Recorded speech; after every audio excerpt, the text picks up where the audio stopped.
The air in the grand foyer wasn't just still, it was hungry. It pulled the warmth from William's skin the moment he crossed the threshold of his inherited mansion, placing it with a chill that smelled of wet soil and forgotten roses. His own footsteps on the marble echoed back at him a half-second too late, a disorienting whisper of another presence. He stopped before the entryway's colossal mirror, its gilded frame crawling with tarnished vines of silver. His reflection stared back, but it was wrong. The face was his, yet the skin was the color of a 3-day-old bruise, yellowish green at the temples. The eyes were milky, glazed over with the film of death. A deep, ragged gash ran from its left eyebrow into the hairline, clotted with blackish blood. William's living hand flew to his own unmarked forehead.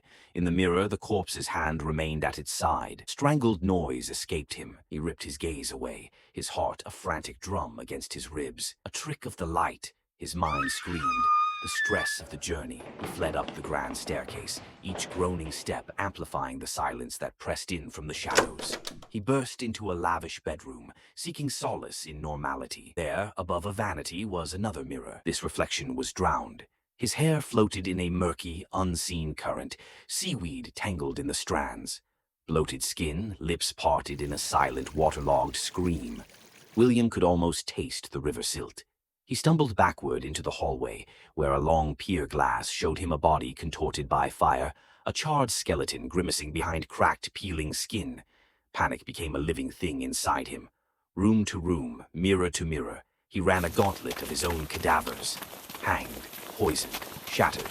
Each was a meticulously detailed portrait of a different, brutal end. The mansion was not showing him possibilities. It was cataloging atrocities committed against his own visage. In the final room, a dusty conservatory of dead plants, he found the caretaker. The old man, Prakash, wasn't polishing silver. He was carefully wiping a dark, viscous smear from the surface of a small, handheld looking-glass with his bare thumb. He looked up, and his eyes held no pity, only a weary recognition. "It doesn't show what will be," Prakash said, his voice like rustling pages. "It shows what is. The house knows the truth of the blood that lives within its walls." "What truth?" William demanded, his voice cracking. "I'm alive! I'm here!" Prakash extended the small mirror, the smear now leaving a faint, sticky streak on the glass. "See what you are?" Trembling, William looked. The reflection was a cacophony of corpses.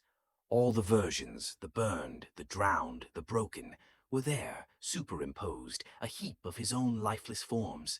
And as he watched, every single pair of dead eyes in the glass slowly rolled in their sockets to fix on him.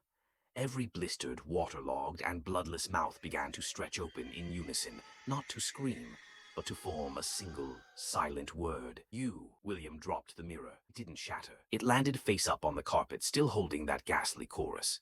He turned to run, but his way was blocked by the large foyer mirror, now standing impossibly in the conservatory doorway. In its reflection, he saw the room perfectly.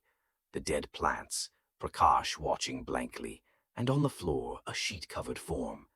In the glass, Prakash walked over and pulled back the sheet. It was William.